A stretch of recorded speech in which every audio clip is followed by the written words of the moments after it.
Gabriela Nicole Prats Rosario, esta jovencita de 16 años, asesinada el pasado 11 de agosto a las 2:55 de la madrugada en Aybonito. Pasado lunes arrestaron a la madre de Antonechka, otra menor de edad de 17 años, Elvira y Antonechka, ambas acusadas de asesinato en primer grado, señores. Pero ahora viene la parte más difícil. El Ministerio Público, los fiscales tienen que probar que fueron ellas. Y hay una parte importantísima en esto, que es la prueba pericial, la que analizaron en el Instituto de Ciencias Forenses, que no pudo suceder lo mismo cuando atendieron el caso del niño Lorenzo.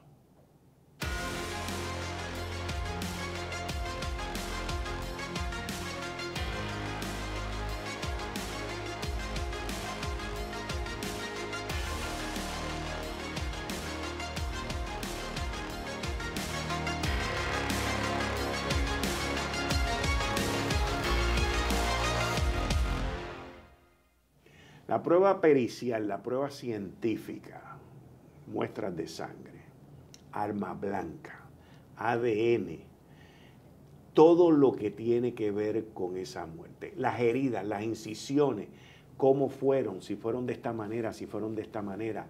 El joven de 16 años que se lanzó como escudo, esas heridas que él tiene en la espalda coinciden con las heridas que tiene Gabriela. Esto es un rompecabezas que lo montan unos técnicos, unas personas expertas con la tecnología en el laboratorio del Instituto de Ciencias Forenses, dirigido por una de las personas más capacitadas en Puerto Rico y a nivel mundial, reconocido, la doctora María Conte Miller, que está conmigo aquí hoy en mi canal de YouTube. Doctora, bienvenida, muchas gracias por estar conmigo aquí. Gracias por la invitación. Doctora, cuando yo venía pensando en esto y la entrevista que vamos a tener hoy, se me ocurrió preguntarle a usted, ¿dónde estaba usted cuando se llevaron a cabo las pruebas periciales como las que se llevaron con Gabriela en la muerte del niño Lorenzo? Sí, yo era directora en ese tiempo, en el primer término que dirigí el Instituto de Ciencias Forenses. En el primer término. Y podríamos decir que en su historia y en su experiencia, al pasar ya en 2 ocasiones por el Instituto de Ciencias Forenses, el caso del niño Lorenzo y el caso de Gabriela Nicole han sido los 2 casos de más alto perfil de menores de edad que el instituto ha manejado bajo su incumbencia. Eso es así, obviamente ambos casos de un gran impacto público. En el caso de Gabriela Nicole, aquí hay pruebas de ADN. Las pruebas de ADN, inclusive si uno va manejando un carro, uno deja rastro. Hubo un vehículo que se incautó, se encontró un arma blanca y hay otras partes donde se deja todas esas pruebas de ADN. Y si nos puede explicar sobre la prueba de ADN y ese rastro humano que deja una persona, se llevaron a cabo para esta investigación y presentárselo al Departamento de Justicia. Se llevaron a cabo, sí, pruebas de ADN, ya se completaron los reportes, los análisis finalizaron.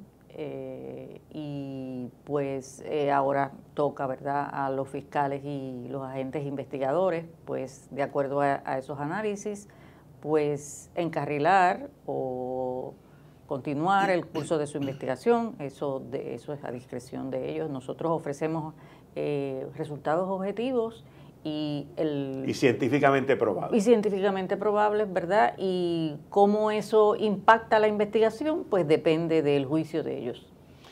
En términos de pruebas de ADN, sé que van a haber una serie de preguntas que quizás no me pueda contestar por la investigación, pero en términos de pruebas de ADN, ¿se encontraron más de un ADN?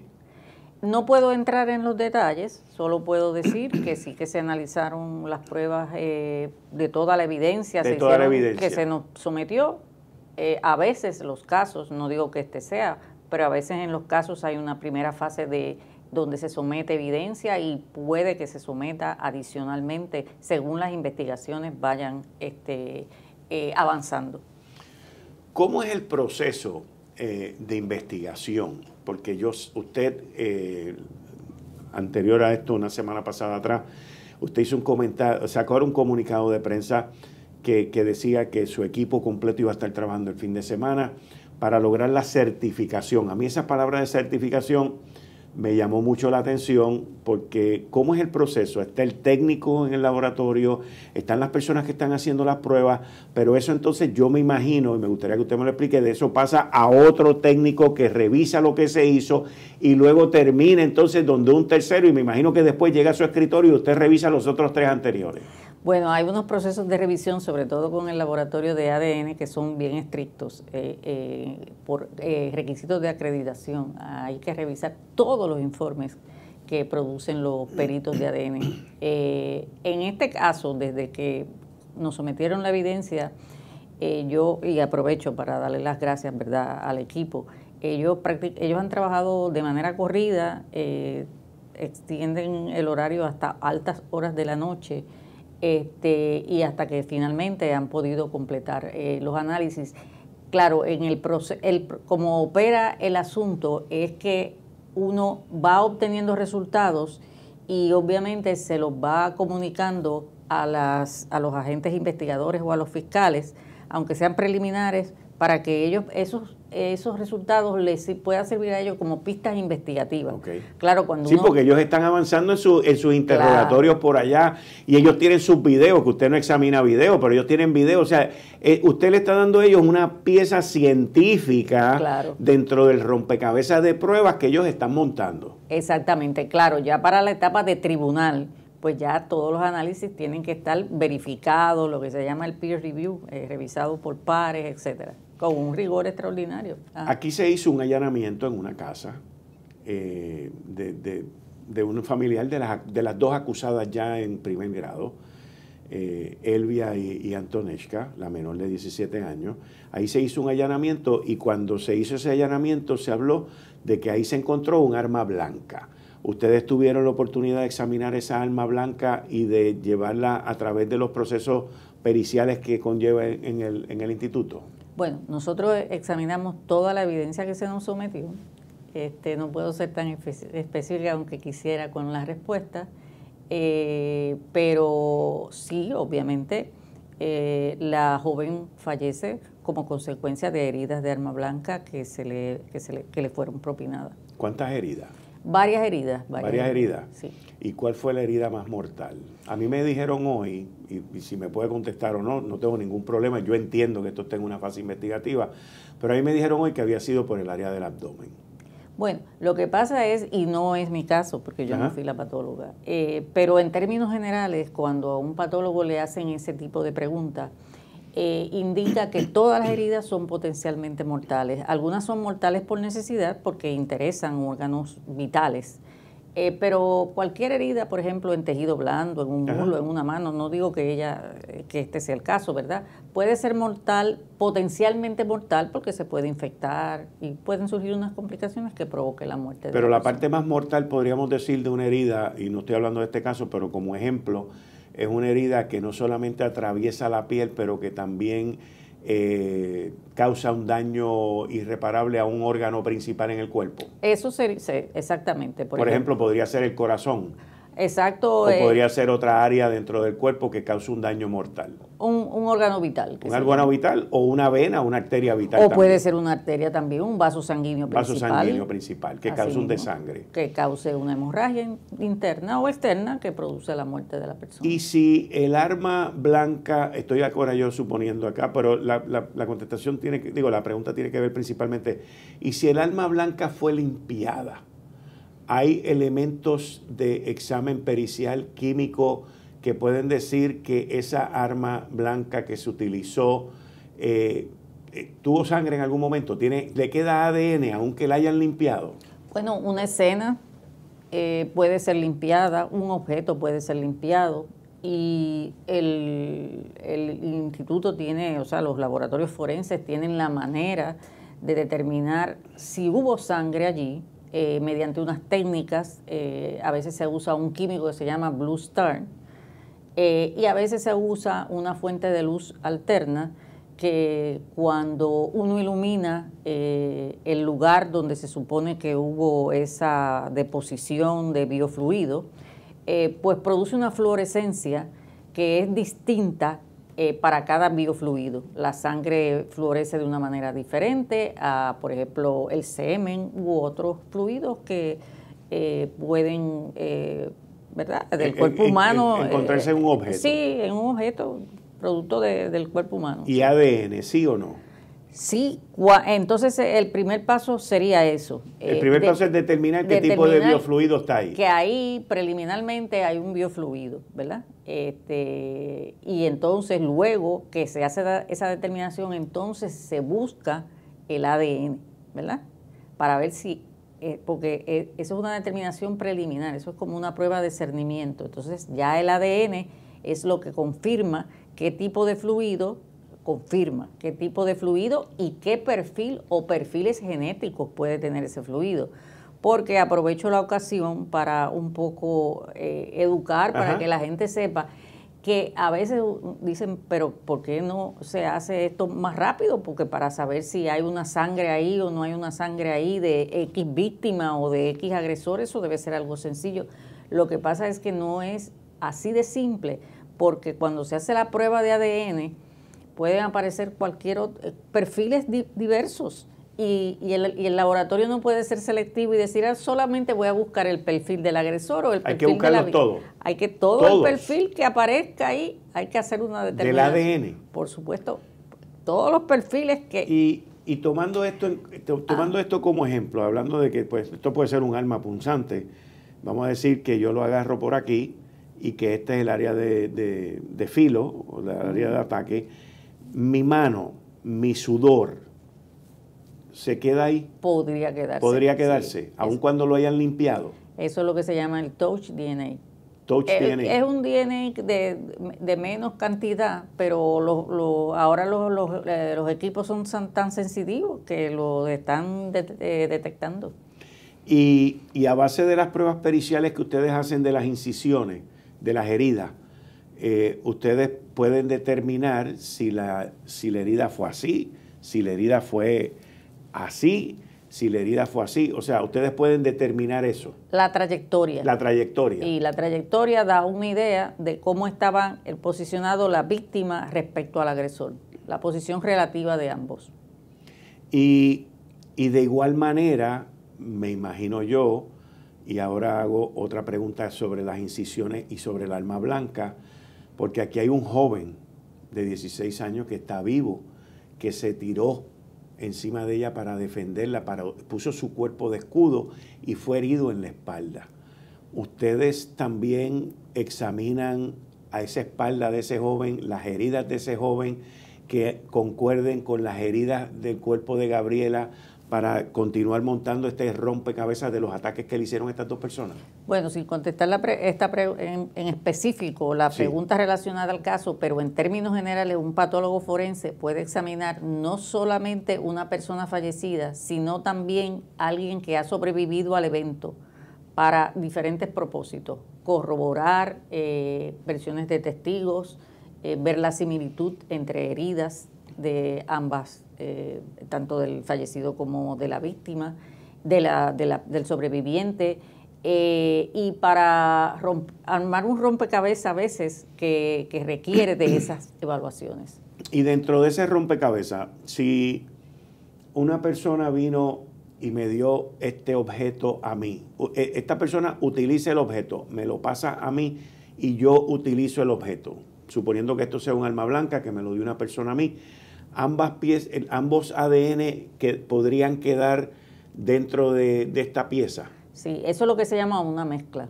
Una mezcla. Una mezcla. Entonces, cuando hay diferentes perfiles genéticos, pues hay que hacer unas determinaciones especiales para distinguir quién aporta. Hay personas que aportan en mayor cantidad, otros que aportan en menos cantidad, y todo eso requiere unos cálculos matemáticos. A veces se usan programas de computadora. Y mirando, continúo mirando el objeto que se supone que es el arma blanca. Y esta arma, entonces, una vez yo tengo 3 pruebas de ADN en esta, o 3 perfiles, como usted le llama, de genéticos aquí, entonces tengo 3 o 4 o 5 sospechosos, ya entonces el investigador va a hacer el examen que te hacen con el swab, en la boca, lo llevan a un laboratorio. Explíqueme cómo es eso. Ya, yo tengo aquí tres perfiles y tengo 5 sospechosos. Entonces, ¿cuál es el próximo paso para yo determinar si estos sospechosos, porque uno lo ve en televisión, la prevista abre la boca, lo ponen en un tubo, se lo llevan por un laboratorio y eso viene con algo que entonces, ¿cómo es el match? Bueno, ese sí, hay que comparar, ¿verdad? El perfil desconocido con uno conocido, que es, ¿verdad? Si se sospecha que el agresor fue X, pues ahí se le toma esa muestra de la boca, ¿sí? Un swab, un hisopo en la boca, de las células que uno tiene en la parte interna de la mejilla, pues se descaman y se hace esa comparación entre el perfil desconocido y la muestra de referencia, que es como se llama esa muestra.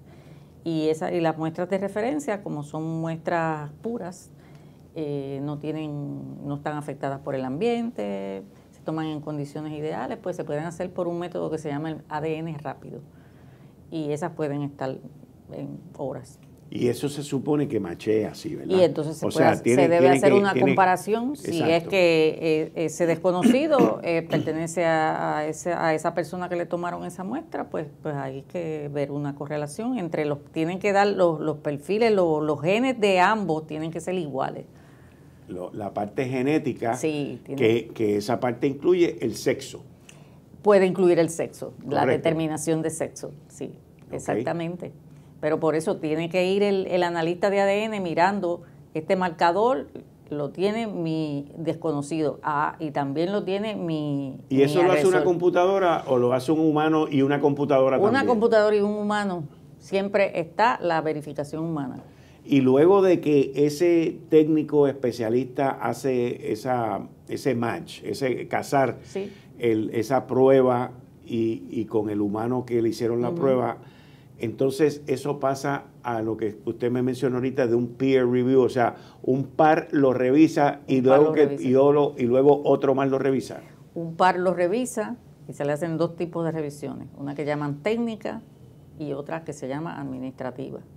Y en 100% de los casos de ADN hay que hacer ambas. Hay que hacer ambas.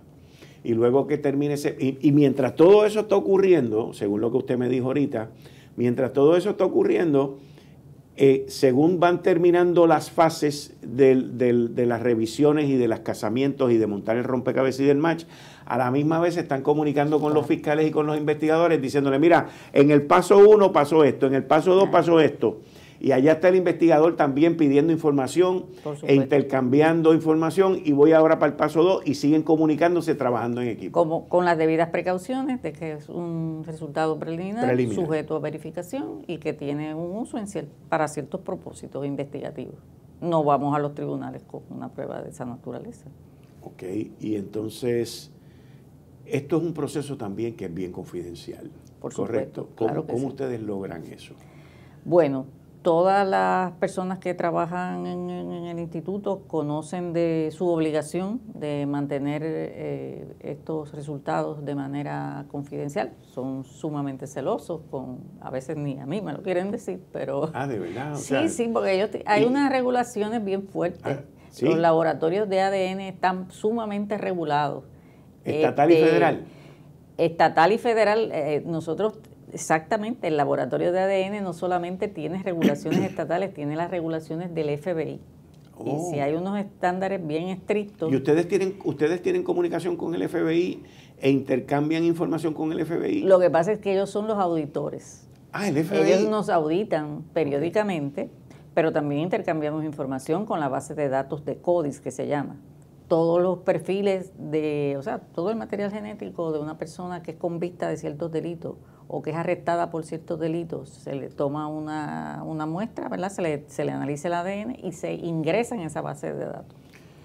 ¿Una filtración le podría costar una certificación al Instituto de Ciencias Forenses? Definitivamente. Una filtración es grave. Sí. Grave. Grave.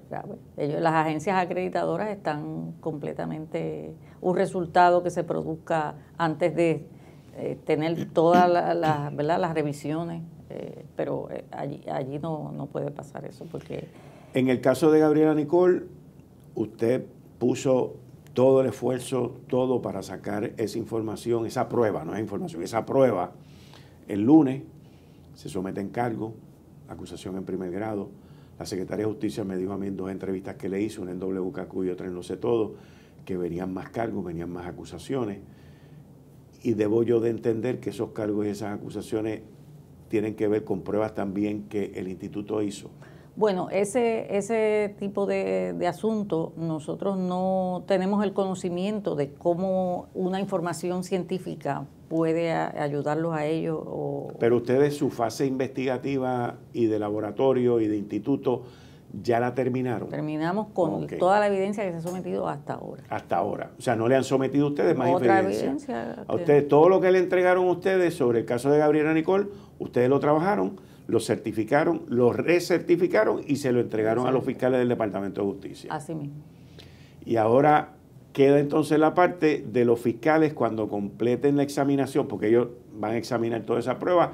También continúa la parte de ustedes de que, mira, me falta esto o necesito esto también, necesito esto por acá, necesito aquello por allá, pero también entiendo yo que los peritos del Instituto de Ciencias Forenses que estuvieron involucrados en todos estos procesos son testigos en la corte y van a estar sentados, se convierten en testigos. Se convierten en testigos, por supuesto. Y ellos van a estar allí. Y obviamente los llaman sobre todo en la etapa de juicio, generalmente, ¿verdad? En vista preliminar no tanto, pero en la etapa de juicio. Estando usted en el Instituto de Ciencias Forenses cuando ocurrió lo del niño Lorenzo y ahora que ocurre lo de Gabriela Nicole, ¿cómo usted compara el manejo de las escenas y de la prueba en ambos casos? Bueno, no por parte suya, estoy hablando por parte de los investigadores. No, pero yo trato de ser también bastante objetiva conmigo misma. Okay. Sí, no, pero me parece que este caso ha sido manejado de una manera mucho más adecuada, ¿verdad? Obviamente se aprende de las experiencias y en cuanto a la ciencia ha evolucionado, las ciencias forenses han evolucionado, los métodos para detectar ADN son ahora más sensitivos. La agencia, el Instituto de Ciencias Forenses también ha evolucionado para bien durante estos años y en este caso una diferencia grande es que aquí siempre se supo que esto se trataba de un asesinato. El caso del niño Lorenzo fue tratado como una muerte accidental. Al principio, eso pues perjudicó un poco quizás la recolección más apropiada de evidencia. Pero todavía con todos los avances científicos que han habido, la escena sigue siendo el elemento principal en una investigación, ¿correcto? Por supuesto. Doctora, gracias como siempre por su trabajo trabajo y por su labor en el Instituto de Ciencias Forenses.